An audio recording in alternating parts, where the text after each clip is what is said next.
To not try to Impress your neighbours.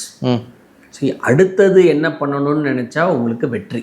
Okay, அடுத்தவன் என்ன பண்ணுறான்னு நீங்கள் நினச்சிட்டு அதுக்கு தகுந்த மாதிரி உங்கள் லைஃப் ஸ்டைலில் நீங்கள் மெயின்டைன் பண்ணிங்கன்னா உங்களுக்கு தோல்வி தான், உங்களுக்கு கஷ்டம்தான்.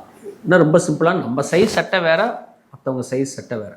ஸோ ஒருத்தர் 1 லட்சம் சம்பளம் வாங்குறாருன்னா அவர் 80,000 70,000 இஎம்ஐக்கு போனாருன்னு சொன்னால் அவருக்கு கஷ்டம்தான். ஏன்னா 1 லட்சம் சம்பளம் திடீர்னு 2 லட்சம் ஆக போகிறதில்ல, 1 லட்சம் சம்பளம் திடீர்னு 4 லட்சம் ஆக போகிறதில்ல. ஸோ அதுக்கு முதல்ல விரலுக்கு ஏற்ற வீக்கம் வேணும். வைஃப் சொல்லுவாங்க தான், கஷ்டம்தான்.